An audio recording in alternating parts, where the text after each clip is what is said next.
That sucks. I wish it was any other week. Hello and welcome. I am your host, the best podcast host in the universe, Steve Cully. I'd like to thank our sponsors at Procyon Partners. Procyon, one of the top 50 fastest growing companies in the nation. They specialize in employee benefits, wealth management, and retirement planning. President Sean Rabinowitz, proud supporter of our podcast network and everything we do. Green Street Trust International, owned and operated by Rennell Jump and UConn legendary men's basketball player Jake Voskuhl. They specialize in tax plans for businesses large or small. They will save you money or get you a big fat return on your taxes. To schedule your free strategic tax planning session today, go to www.greenstreettrust.com. Pete Finch and the Finch Law Firm is located in Bridgeport, Connecticut. If you've suffered any type of personal injury, slip and fall, car accident, your mother-in-law ran you over with her car, your wife got angry one night and decided to stab you, the Finch Firm is for you. Pete has won legal battles all across the state of Connecticut. He will go to war to get every dollar you deserve in compensation. You just have to remember, in a pinch, call Finch or go to his website, thefinchfirm.com. Dynamic Human Performance is owned and operated by UConn legendary running back Andre Dixon. He trains boys and girls of all ages, all sports. He has a boot camp program 7 days a week, 6 a.m. You want to get in shape, you go to Andre. He has an athletic development program where he trains boys and girls in the sport of their choice from the ground up, helps them reach their full potential, be the best they can possibly be. Andre has sent boys and girls to college on scholarship for all different types of sports. To work with the best, he has a 5,000 square foot state-of-the-art facility in Hartford, Connecticut. Go to www.dynamichumanperformance.com. All right, and here we are for Honesty Lost with the legend herself, Momma Higgins, Erika Higgins, who is dominating the podcast world with her recent viewership, 3 episodes, and she is destroying everyone. She has a fan club because I believe there is a great frustration out there with mothers trying to raise kids, mothers who are trying their best to do it the right way, and mothers who are struggling to get it right and don't know the answers. So Erika coming on and sharing her experiences, what has worked, what has not worked, how she questions herself, and everything that she does, even though she's got great kids, she still questions herself and worries every day. So Erika, I think you have made a valuable connection that has resonated with viewers. Listen, it's hard.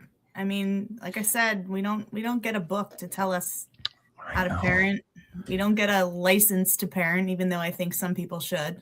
I went to Barnes and Nobles. I was trying to look for that book, and yeah, they were sold out. It does. I don't think it exists. Yeah, I asked, can you give me the book that tells me how to be the best parent and raise good kids? And they said no, I don't think we have one. Yeah. So maybe that'll be one of your next projects. We'll have to figure it out. I don't know. Maybe after I've raised the third one and I see how successful they are, and if I don't mess them up too bad. So I'll give you a couple warm-up questions that we received, and we can get into what you wanted to discuss. One of our mothers, Sandy, she lives in Groton, I believe. Erika, I appreciate what you're doing, and it takes a lot to come on a podcast and talk about your own personal struggles and how you deal with it and raising your kids, because everyone thinks they have the answers, and they do it their own way, and they don't want help, and others are unsure of themselves. You seem like you are confident. She wants to know what part of your day feels like it takes the most mental energy and why. Because I struggle at certain parts of my day where I just don't have it. So I was curious to know what part of your day. To be honest with you, it's all day, every day. Yeah, that's kind of what she was saying. And there's no downtime. No. And, I, for years, worked in a hospital. So I was, leaving the house early, in the hospital all day, on call on weekends, coming home exhausted, had nothing left in the gas tank for me or my kids. And now I work from home. And I will be honest with you, it's harder working from home. It is. It's much harder. It's so much harder because I'll see something come through. We're starting spring sports now. So we've got, town soccer, we've got little league, we have my oldest made the golf team, we have flag football.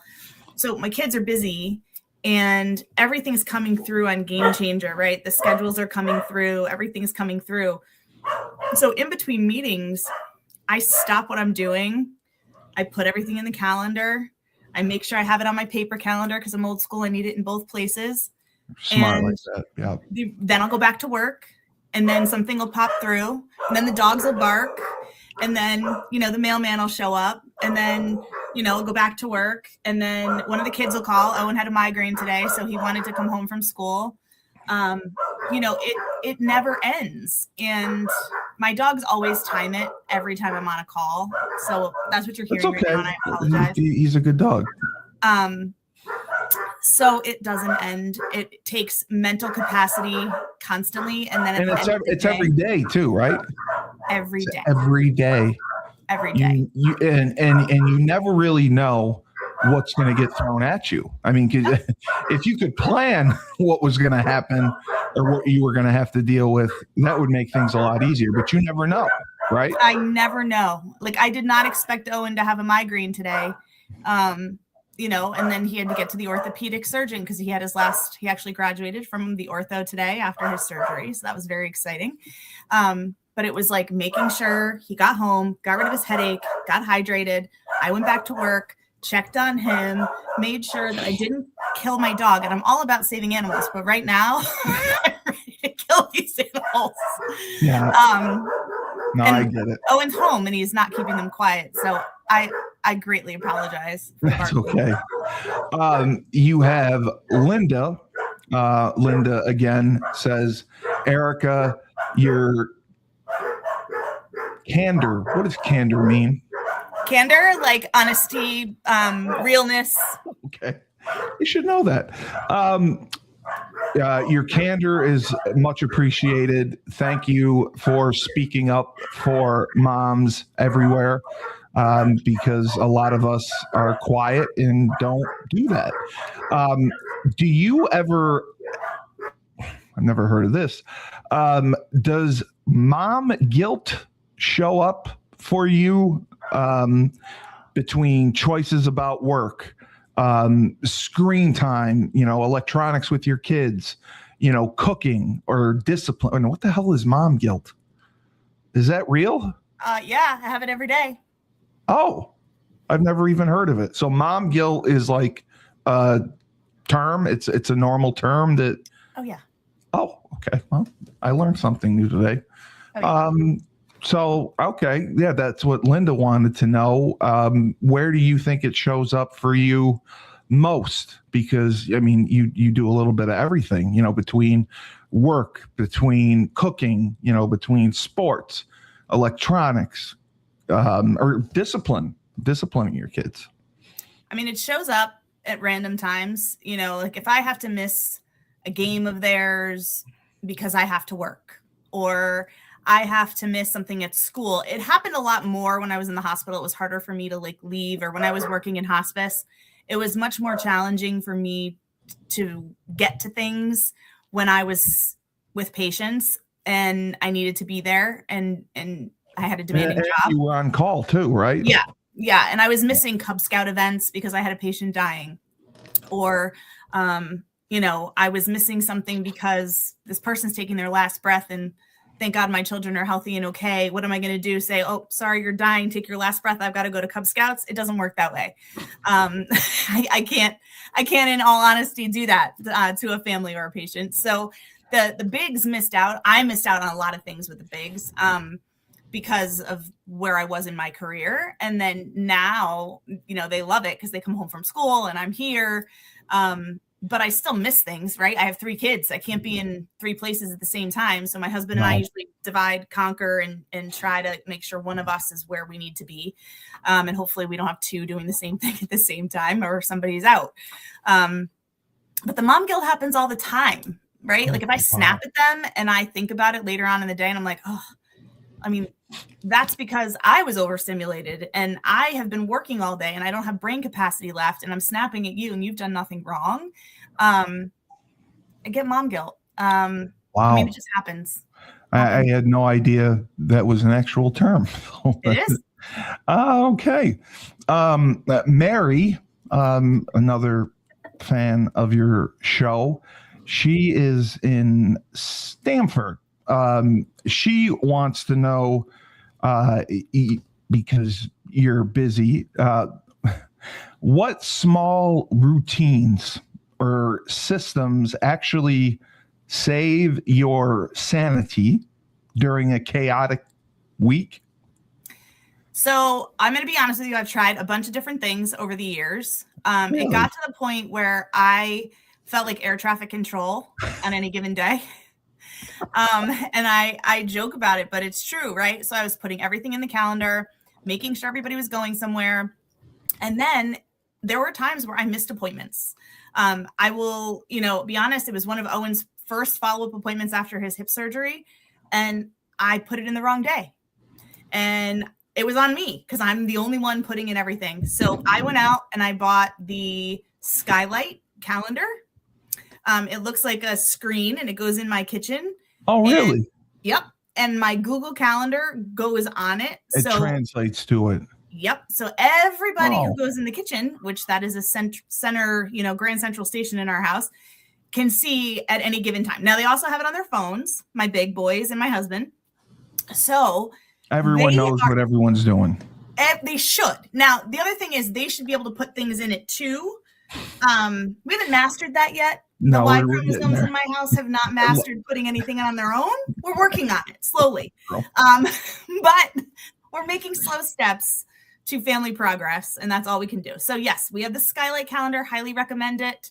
And you can put pictures up. So it's like a screensaver when the calendar is not showing. It's very cool. And that has helped. Now I've also tried other things that have not been as successful. Writing notes, leaving Post-its, sending out family texts.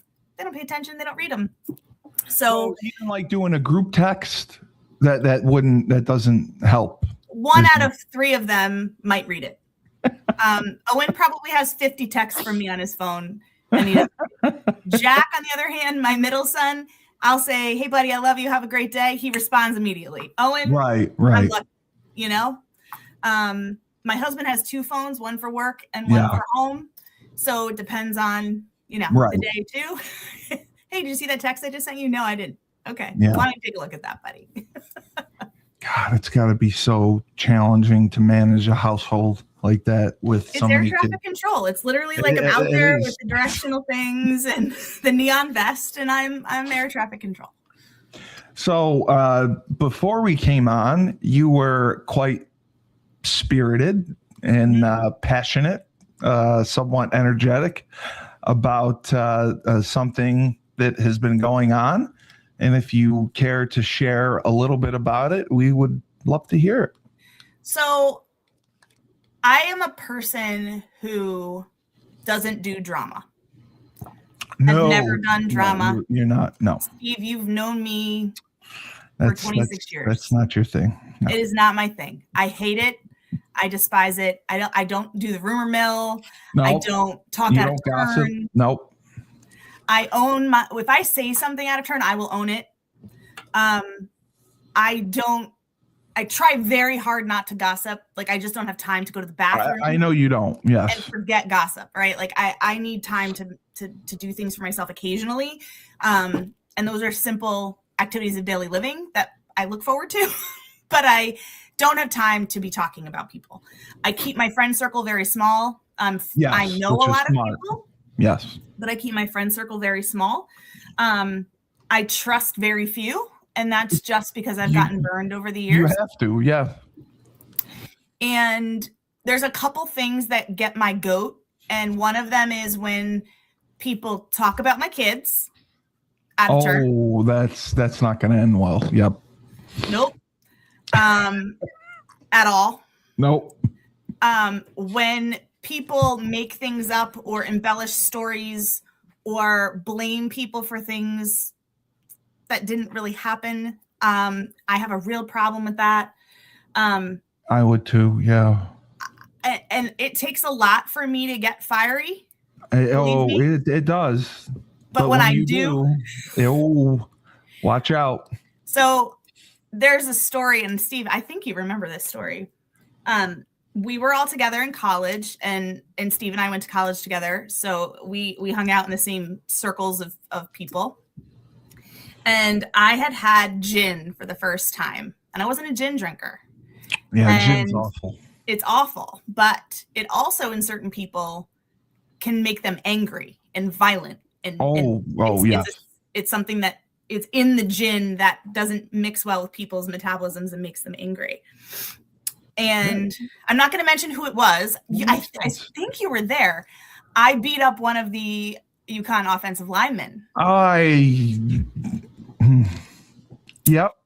And I kind of recall that. I have not touched gin since. Wow. I don't touch gin, but we all know I have a little fire in me. I don't need gin to get it fiery, but that's just, you don't. Very few people have seen that side of me, but it's there. It is. And there was a situation that occurred today, and it got me there. And number one, a part of it had to do with one of my kids. Well, of course. But it's the same person that also caused trouble with a good friend of mine. And the two... And you're very loyal. You're fiercely loyal. I'm fiercely loyal. And when my integrity and honesty gets questioned, that's rough. So I am trying to... You're trying to be diplomatic. I understand. Trying to be the bigger person. And you realize who you have time for and who you don't. And it can naturally weed out people in your life, which all of us, it's a lesson to be learned that when people are not loyal to you, you do not need to be loyal back. So my outcome of this is I'm not going to confront the person because guess what? Life's too short and I don't. It's not worth it. It's not worth it. It's not worth it. My kid is great and will be wonderful and is stronger than I ever would have been at the age of almost 15. And it was Jack. Yeah, it was Jack. And it's all going to work out better for him. Anyway, it's already working out better for him. But sometimes karma, you just got to let it fall and watch it happen. This is going to be one of those times where Erika Higgins is just going to sit back and watch the cards fall and know that my honesty and my integrity and my kindness are intact and that I did the right thing. And that is what I'm going to go to sleep with my head on the pillow, knowing that. And I think we all need to take a little lesson in that all humans are not good. And that's okay. We can't change everyone. We can just worry about who we are as humans. And at the end of the day, I do my best to be a really good human and not hurt people. But don't hurt me. We can control. No, I get that. Is Jack... I mean, he's 15. Is he handling the situation okay? He is a rock star kid in the sense like he can let things roll. I think it does eat at him a little bit. Right. But it considering the source and considering how it's all playing out, he's just fine. It will end up working out in the long run so much better for him. So it's good. And it was a lesson for him too. I think it was a lesson to know people can talk and people can say what they want, but you have to prove them otherwise. And that's what he's doing. And I'm so proud of him for that. So, that's a hard lesson for a 15-year-old to get. There's a lot of adults that don't get that. Yeah. Was it anything that involved the school or no? No. Okay. It was sports related. Of course it was. Yeah. So it's all good, but it was just a double whammy with the same group of people, and it was just not what I wanted before I got on our podcast. To do with the travel soccer thing, did it? We're done. He's playing town travel, which is great. Okay. He's playing on the U19 team with the upperclassmen that play at our high school. So he is great. They played. Had nothing to do with that. Okay. Nope, we're not doing travel anymore. I honestly, the more people we talk to, it's just such a racket. You're just a number. You're not really getting anything out of it. You think you're going to go play, on the U.S. men's soccer team. You've got another thing coming to you. And yeah, did we spend a lot of money for the last 3 years with him playing? Yes, but the ultimate lesson that we got out of it was our kid grew as a person. He learned what he doesn't want to be part of, which I think is also a lesson. Yes, it's an expensive lesson. No, it's huge. Yeah. But he is so happy that he's just working with his goalie coach and playing town soccer. And he's swimming. So he is fine. And he's not part of that numbers game where, you're literally, they don't care who you are. They just want your money. And Dave had seen you talking about it, and Dave does travel club flag football, and he was blown away that the fee was $3,000. He was blown away that they went and brought in another goalie without consulting someone who has, or not even telling a family who has participated in this program for a year or two about it, and multiple years. And listen, they don't need to consult with us and say, "Hey, is this okay?" Tell you, but just have a conversation. Yes. Just say, "Hey, listen, we're going to bring another goalie on, yes, and we're going to have them split time, and it'll be great for the program." Okay, fine. He was disgusted by that because he runs the flag football travel league, and if that ever occurred, he would have a conversation and let the parents know what was going on exactly. That's the way he would let them know what was going on with playing time, and it would all be transparent and done up front. And the fact that they didn't tell you and we're just trying to fleece the $3,000, he was. It's just the way he put it is how competitive and how parents are loony when it comes to sports and their kids, and especially these travel and club leagues, because it's not enough anymore to play for your school team.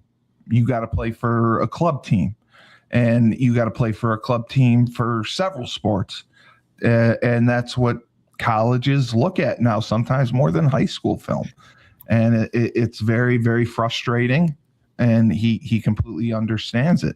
So I'm glad that you worked it out. And he is going to work with a goalie coach. He's still going to play on his town team. Yeah, and he'll play high school. He's going to have a much better experience. Yeah. A much better experience. And less stress. He can be a kid. We had a conversation today with his high school coach who said, in this day and age with club soccer, they don't want multi-sport athletes. They want them you got to play one. Yeah. To one. Yep. Well, that's number one, not healthy for any developing kid. The same thing. And number two, it does not teach kids to work with different groups of other kids. Absolutely. So like his swim team dynamic is totally different than his soccer team dynamic. The coaching is different. You're learning how to work with different people of all different capabilities. And I think that it's very hard as a parent to say, choose one. You're 14 years old. You've got to pick what you're going to play for the next 5 years until you graduate from high school, or 4 years, or whatever it is. Pick it now or forever hold your peace. And exactly. Dave does the same thing. He's got a 10-year-old, 11-year-old, I think, and he had basketball. He played on his school team, and then he did travel basketball. Now he's playing baseball, and he's playing travel baseball. And, he said the same thing. He said, I'm not going to focus my kid on one sport. He's 11 years old. He said, when you get to maybe your junior year, sophomore year in high school, if you have an opportunity and stand out in one sport, then maybe you can focus on that. And then you can play another sport as an auxiliary sport that'll help you in your main sport. Yep. That's what he said. But, yeah, and it's funny. Owen and I were talking last week because he made the golf team as a senior. Yeah, that's great. Which is hysterical, right? So Owen played soccer his freshman year, basketball his freshman year, and baseball his freshman year. His sophomore year, he played just basketball. His junior year, he played football and basketball. And now his senior year, he's played football and golf. So my son has played 5 high school sports, and he's going to college to play football. So he only played high school football for 2 years? That's it. Junior and senior year. That's even, I didn't know that. That's incredible. Yep. For him to only have 2 years of experience and go to Union because of it. Wow. That is unbelievable. Yeah. All right. Yeah. Soccer player turned punter. He is. Let me play this and we'll be right back, and I'll give you a few more questions. Down south, we have Julius Williams, Jordan Harris, and the rest of the team of the Trench Mob. They train offensive and defensive linemen. They compete in 5v5 tournaments and college showcase camps all across the country.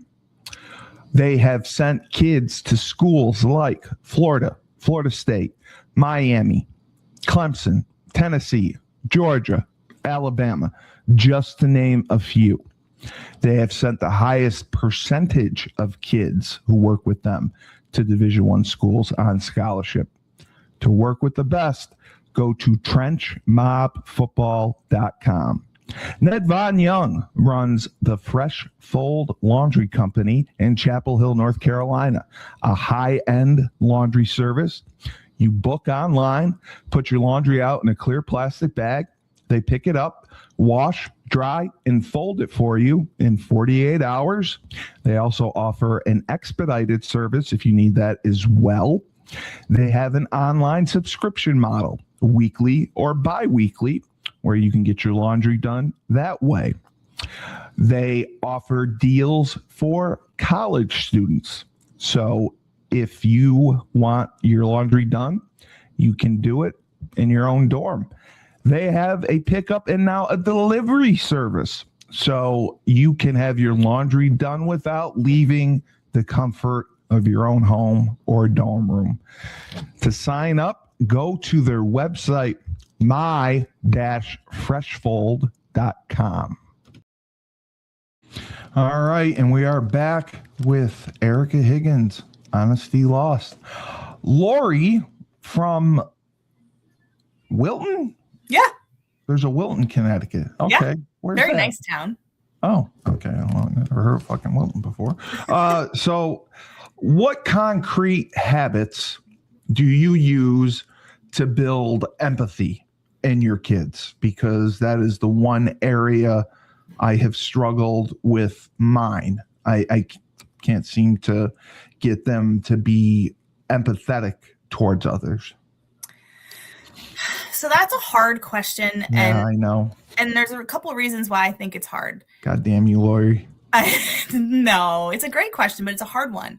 And the reason why I say that is I was raised by a mother who was a special ed teacher. So Yes. and my best friend has cerebral palsy. My best friend and she went to UConn with us. So I have a special place in my heart for anybody who has any kind of disability. It's been part of my nature. It's who I am.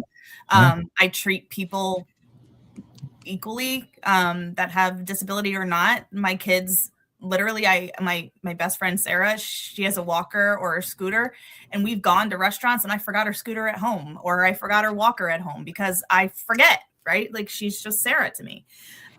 So my kids have been around that since they were born. They've been around their preschool. The owner's son had cerebral palsy. They were taught to be empathetic towards Billy because he had a boo-boo on his brain, and they needed to treat him, with kindness and hold the door for him and help him walk. And so they've been around it. And I feel it depends on what your kids are exposed to. My kids have been exposed to that since before they were born. Jack's godmother is my best friend, Sarah, the one who has cerebral palsy. She was born that way. So it depends, right? Like, if your kids aren't around it and they're not, they got to be exposed to it. Yeah. It's not anybody's fault. It's just what they've been around and what they haven't been around. I also think, I'm a big believer in, we have a buddy bench at all of our schools in town, which I think is really great. So if you see somebody sitting on the bench by themselves, the teachers always encourage the kids, hey, Joey's sitting on the bench by himself. Why don't you go see if he needs a friend? That's neat. I have those conversations with my kids at home. Like, if you ever see somebody sitting at the lunch table by themselves, don't let them sit by themselves. Be the kid that goes over and talks to them. People might make fun of you for that, but you're showing them, listen, we're all human. Like, this is what we do. I talk about it a lot. I just am a talker. I know you are. Yeah. And that makes a difference because communication is paramount. And if you're not communicating with your kids, they're not going to learn, and you're constantly communicating. And, one of my other podcast guys says you have to tell a person over and over and over and over again until it's instilled in their brain. And you have to show it too. You have to model it. Yes. And I think a lot of times parents aren't given those opportunities to model it because of where we're at right now. We're in such a digital world. Like, we're not always around a lot of people. So I again, even watching shows, you can see how empathy is occurring in a show that you're watching with your kid. You can bring it up. Very true. Very true. That as an example. So I think there's a lot of different ways to do it. I just think it's exposure. And I think the other thing is just ultimately, being honest that everybody's not the same. There's fat people, skinny people, slow people, fast people, people that have part of their brain working, people that have none of their brain working. Seems to be a lot of those lately. But you know what I mean? Like, there's so many different kinds of people that we have to be empathetic, and we have to model that. But I don't think there's a real right way or wrong way, but I like that question. It got me thinking. That was good. Well, we'll stay on that because Stephanie, she wants to know, have you ever changed your parenting because of something that you saw online in particular or read online? That's so funny. So last night, our town does a lot of parent education within the school. Yeah. So like our youth services in town, they do classes. They do stay-at-home babysitting classes. They do all kinds of things for teens and kids and safety at home. And then they do things for parents. So last night there was one that you could register for. My friend Jamie and I did, and it was about screens and what the effectiveness of screens is on our kids. I went to the school. It was an hour and a half long. And I think one of the things that, and I lost my train of thought as I was telling you that. What was the question again? Just something that you saw online that changed your parenting. You were mentioning the school training. Yes, thank you. So I needed to get back on track. So so last night he was going through all of these platforms that kids are going into, half of which I've never heard of before. You're talking like not just Facebook, Instagram, TikTok. You're saying there's other shit out there? Other social media platforms. And actually the list is over there. I took a ton of notes. Holy crap. I will tell you, and I'm using this as an example because it just happened last night. Yeah. What I learned in that class, we implemented parts of it last night, and I changed some things in our house immediately. So you're saying that kids are now using other forms of social media platforms that you hadn't heard of? No. I've never. Wow. No. Wow. Well, that is very important. Reedy, could you get the 3 pieces of paper on the tray there and bring them over to mommy? I'm going to read them to you to see if you know them. Because scary. I had never heard of them before. And it was frightening. And he was a LCSW. And he does this class. Thanks, sweetie. Thank you. All right. So these were my notes. Oh, my God. All right. Ready? All right. Have you heard of Rumble?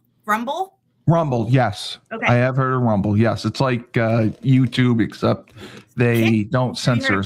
Kick? Yes. Okay. I've heard of Kick. A lot of people use Kick. Odyssey? No. Okay. Odyssey, no. I think it's called BitChute. No. Okay. Holy crap.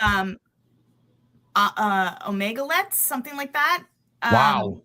OnlyFans, but they shorten it to OFTV. That's the platform. Daily Motion.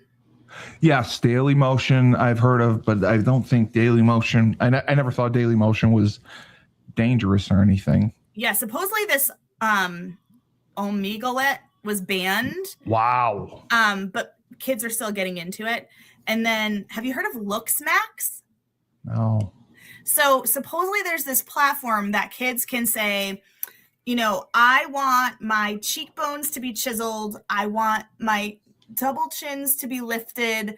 I want to be this. I want to look like this. And then the platform tells them how much protein they need to eat, facial exercises they need to do to get their chiseled cheeks and the jawline just right. What they need to do to build muscle in a certain part of your body, so it's called LooksMax. And again, based on AI, does AI? It's like an AI platform. Oh my God. Yeah. So literally I took 2 full pages of notes on this class last night, 2 full pages. And I was very astounded by the statistics that went into it. So yes, this was just a physical class that I went to where I changed some of my parenting. Yeah. So we're watching the UConn game last night, which is another story, and I'm still mourning the situation. But we were watching it, and all of a sudden, Jack looked over and he goes, "Why is my internet off on my phone?" And we're like, "It's 9:00. No more internet on your phone." And he goes, "What? Why?" And we're like, "Because you don't need to be on the internet after 9:00 at night. You're done." Well, that's hilarious because that was the second part of her question. She wanted to know what rules. Well, you've said this before, but what rules do you have for social media etiquette and how do you enforce them? I guess one of them is shutting the internet off their phones at 9:00. That's awesome. It went off, and it didn't just go off for them. It went off for me and my husband too. Oh, okay. So it went off for the whole house. It went off for everybody. We did it on our phones. Smart. Yeah. Because the one thing that I did, I took a lot out of this class, but one of them was, and I forgot how he wrote it, but again, modeling for your kids, and turning off the internet at bedtime. Yes, that's huge. Like an hour ahead of time. You have to, creating, modeling for your kids. So like, I'm guilty of this. If Reed comes home and I have some time, because if it's not me picking him up from after school and it's P picking him up, I'll get on my phone because I haven't been on it all day for the most part because I've been working.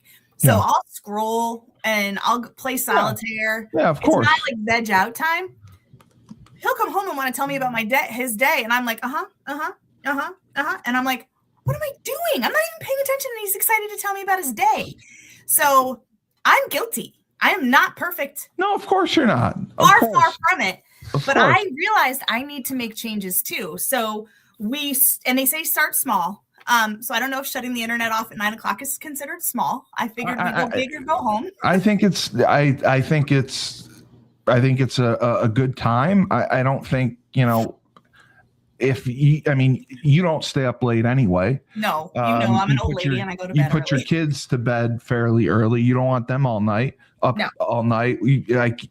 You said one of them was hiding a laptop and was staying online all night. So I don't think there's anything wrong with that. I think that's a really, really good move that you made.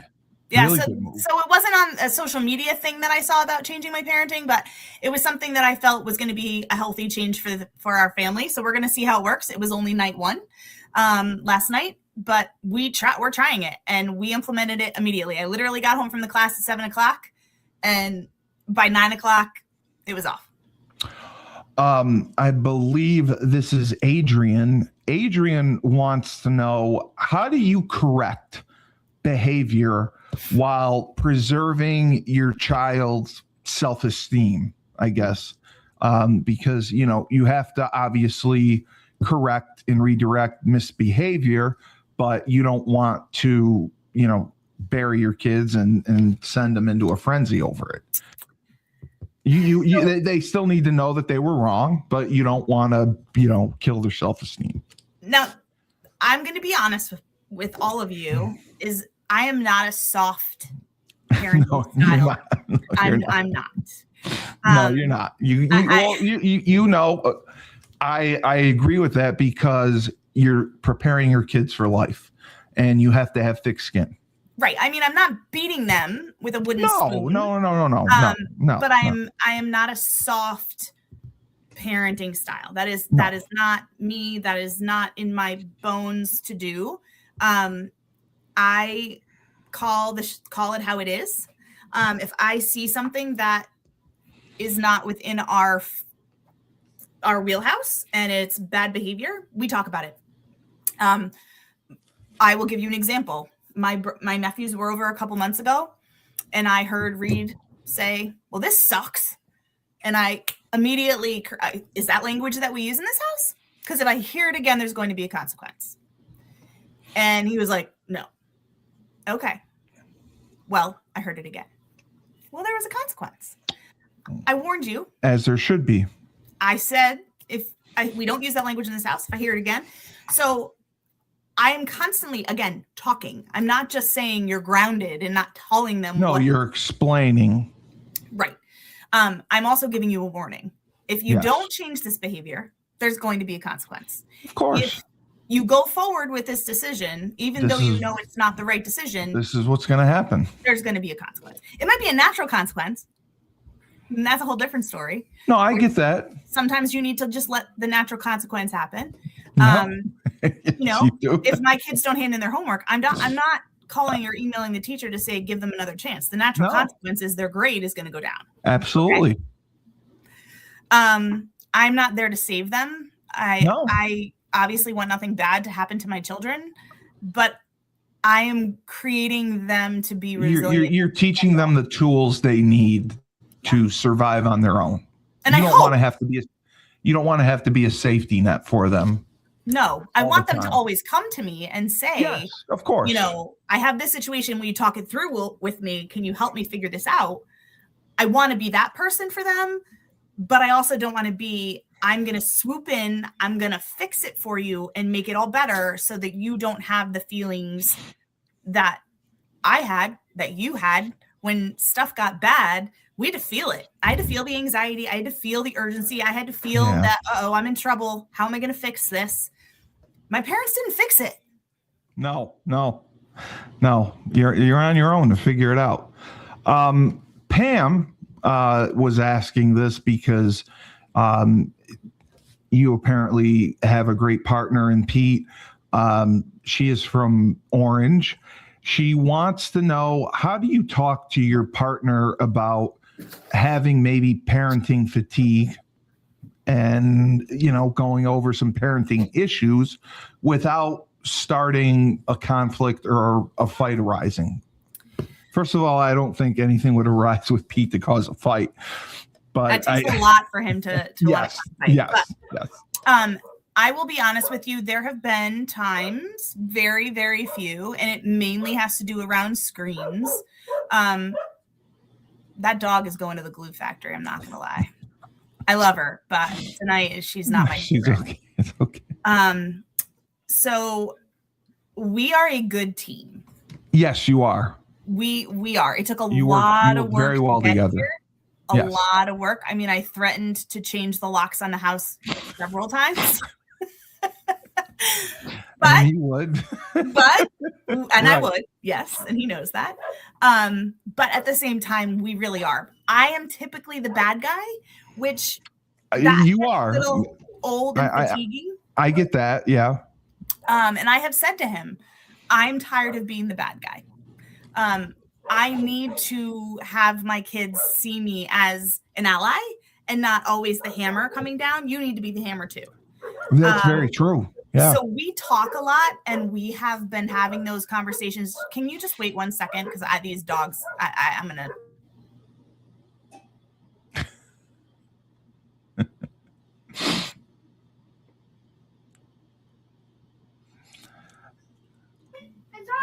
It's okay. Oh my God. This is my life. You're getting the real. No, this is what we want. This is reality. This is reality. You got dogs, you got kids. Actually, hold on 1 second. Pete, can you come here? I want to get Pete's take on this question. I would love to get Pete's take on this. We're going to get Pete's take on this question. This is going to be an impromptu. Will Pete actually come on air? Yeah, he will. He'll come on air. Here we go. I got a chair ready for him. Come sit. Oh my God, this is gonna make my day. Poor Pete. Oh, he's got food in his mouth and everything. This is Mr. Higgins. Now everyone gets to see your other half. This is great. So the question. Pete, we kind of had a question from a viewer. Actually, it's Pam from Orange. Which is right around you, and she kind of wanted to know how basically you guys communicate and handle parenting with each other without fighting. How do you communicate? How do you talk? Her exact words were, how do you talk to your partner about parenting conflicts or having parenting fatigue without starting a fight? So experience. You do have quite a lot of experience. Yes. Because there's no handbook, as Erika said. No, there's zero handbook. And probably what we figured out is we have strengths and weaknesses as parents. And the best way we kind of figured out how to work best together would be lean into those strengths, but that took a lot of time to get to. I told them I changed the locks on the door again.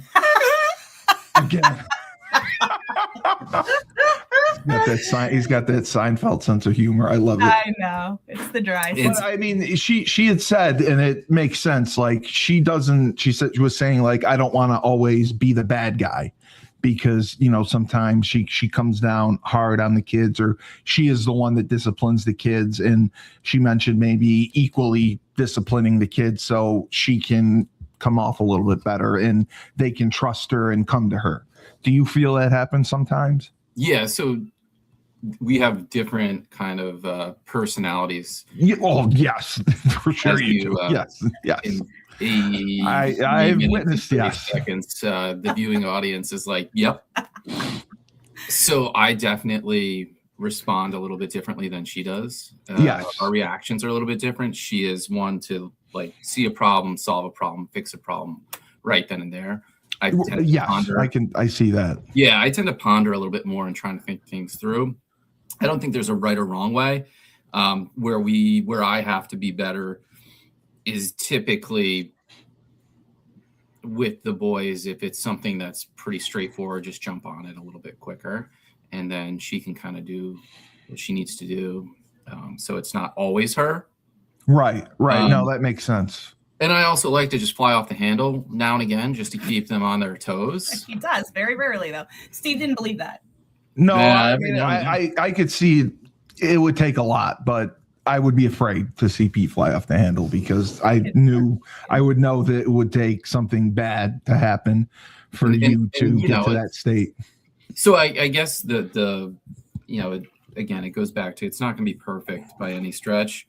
And it's constantly evolving into, where we're at now, which is probably the best place in terms of them. And there's still room to kind of.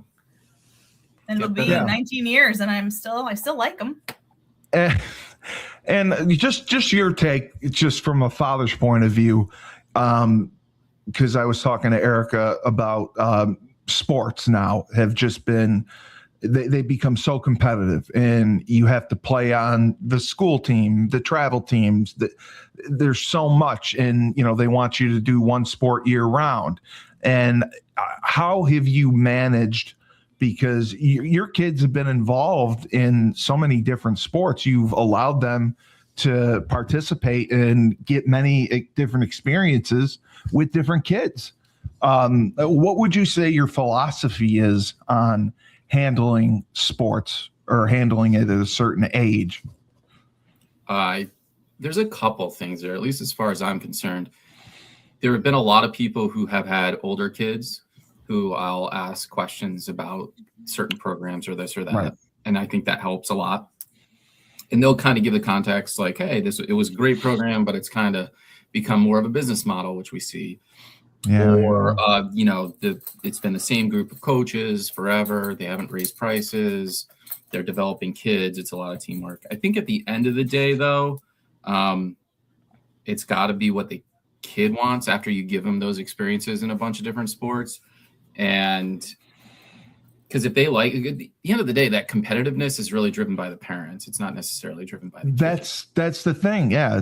One of my they're worried that their kids can get left behind or something. And you get, like, I've gotten that sensation too. But I also, as a coach, I've had the ability to watch kids who are really, really good, but maybe are thought of as better by their parents versus what me and some of the other coaches think. Yeah, no, it's not a knock. Like, it's just sports these days are really, really competitive. These kids are really, really good. Right. And it's really, really hard to kind of. They don't understand the reality of it. I mean, everyone thinks they're going to a Division I school. They're going to get a scholarship and do this and do that. They don't understand the reality of how good you really have to be to get to that point. To get to that level. There was I saw a chart less than 2 days ago. It showed a breakdown of high school players in each individual sport, boys and girls, and then the breakdown of total number of those players who ended up playing in college, and then the breakdown of the percentages by division. And you're looking at, low double-digit numbers, 5, 6, 7% across the board for many of the sports. Yep. And then 2-3% for D1. Yep. That's what it is. It's a pretty even breakdown across the divisions now. But it's like a stark reality when you look at that and you go, and you see it. And it can't be me wanting that for my kid from age 6 to 17. It's got to be the kid that really, really takes ownership of it, and then that kind of takes care of itself. So there's not a lot of good answers there because it is competitive. There's so many places you can go, and you can internally feel like your kid's going to get left behind. All I'll say is if they're happy, if they're developing, if they're having fun, and if you're with a coaching staff that you like, that's huge. Yes. They're going to be so much better off for it in the long run. They're going to have a better experience. And, my partner, Dave, he does a flag football league and a travel league, travel teams as well. And he talked about the cost of it.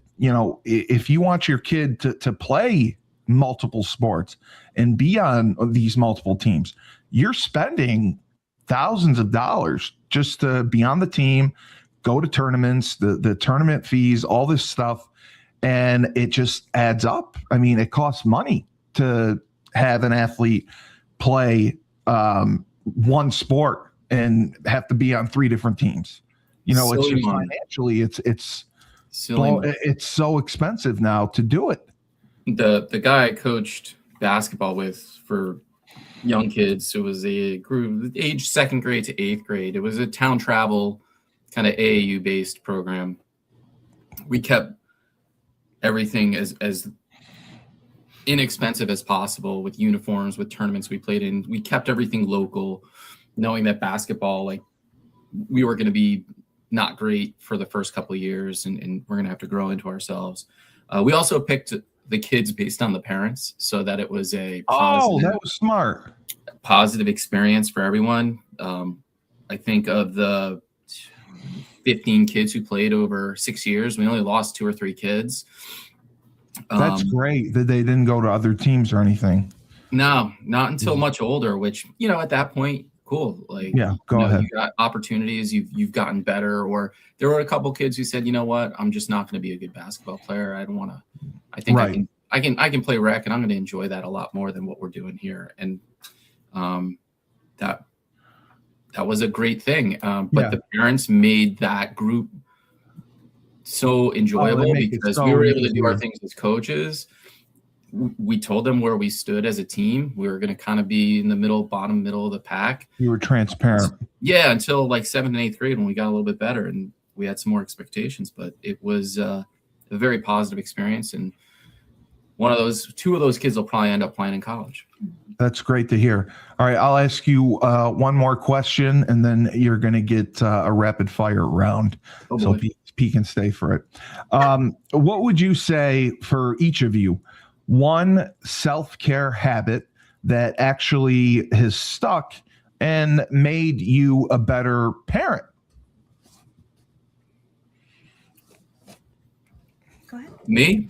You go first. So when the kids are at practice and, you know, a lot of times we're locked to being there, we can't drop them off and then go back, and it's a long ride or whatever. Bring my running shoes, go for a long walk while they're exercising, make sure I exercise. Because there's nothing worse than sitting there and watching someone get some exercise and you can't. And, you know, you're talking about weeks on end, we're just sitting there, you're on your phone or whatever. If they're getting some exercise, at least a couple times a week, do what they're doing. That'll help you. Huge, yes. You know, physically, it'll help you mentally. And Erika said that too, that she goes on walks and that helps a lot. Walks, throw on a podcast. I agree. Husky talk. All right. So here we go. Erika, one word. What is the best part of motherhood today? One word. You get one word. Proud. I agree. You're proud of your kids. Pete, best part of fatherhood. Oh man, what'd you drag me into? I didn't know there was going to be a lightning round. I didn't know either. So we're living. Well, I like giving it a little lightning round. I think it's fun. This is fantastic. Let's go. Busy.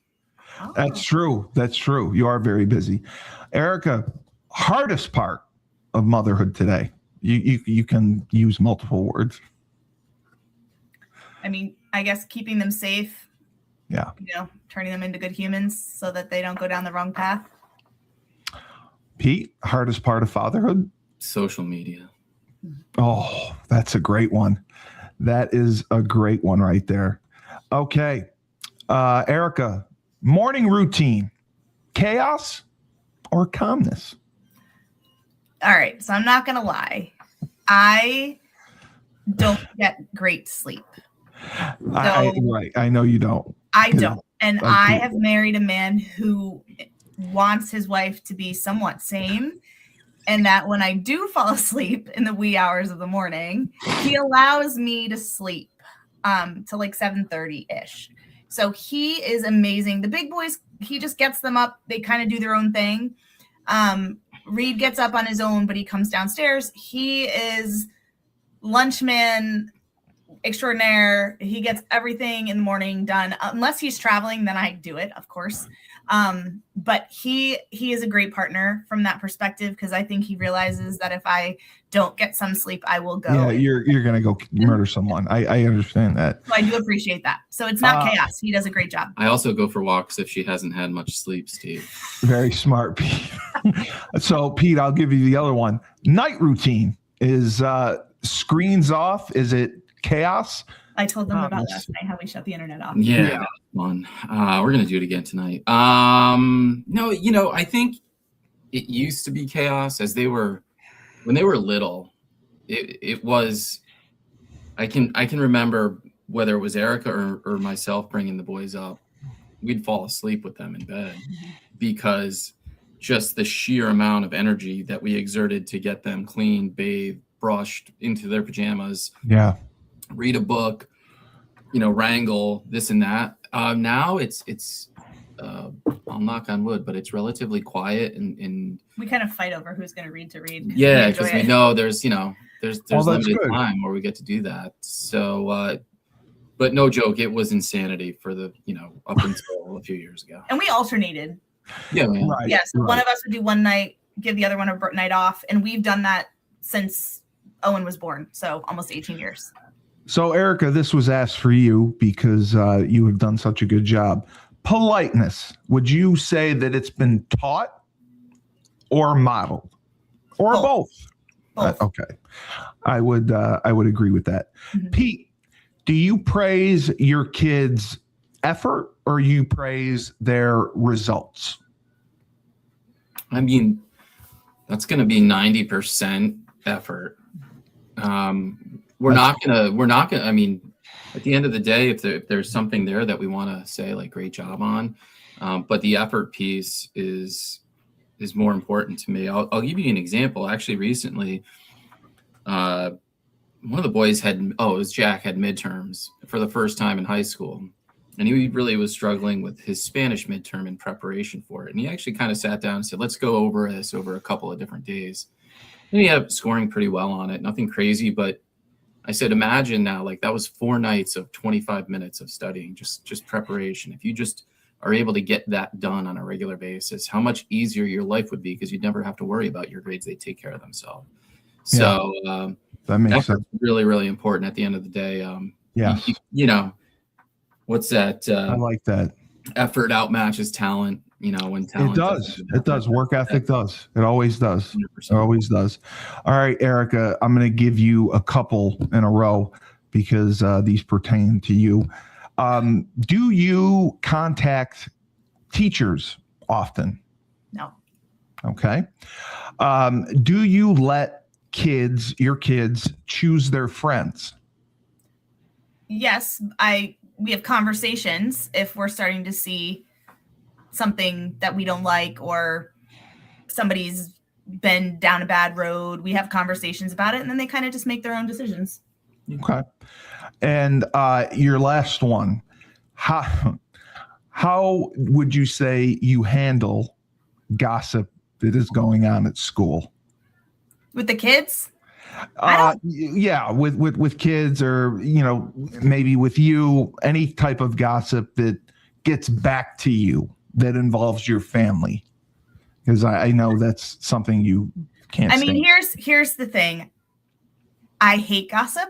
I try not to engage in it, and I'm very factual. So if I find something out or I hear something that's not true, I call it out. Yeah. That's unfortunately a strength and a weakness of mine. It's, it is what it is. But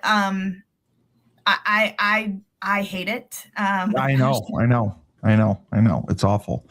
All right, Pete, has there been a most useful tool or advice or even an app for parenting that has helped you?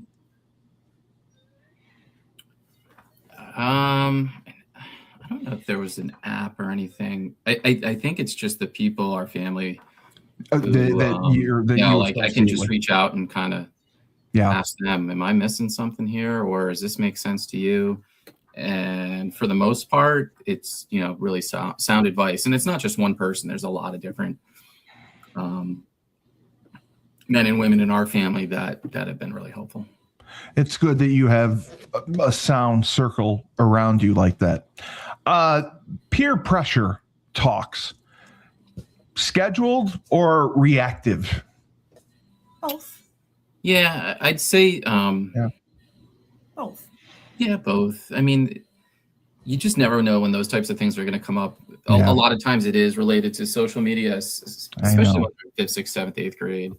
I know, it's the devil. Our boys have kind of matured out of that for the most part, which is good. Well, two out of 3. 2 out of 3. That's good. Sorry, you're almost there. You're almost done with it. Yeah, but boys are boys, and they are stupid at times. We are. I'm sorry. You said it. The Y chromosome. It's the Y chromosome. The Y chromosome. I say it all the time. Now, Pete, would you say that you're someone who will share parenting advice with other parents if they ask for it? Or will you do it naturally if you see something? Or would you keep to yourself? If someone asks, I have no problem. You have no problem. Whatever. Yes. I feel very comfortable doing that, especially if they ask. I'm not going to go out of my way.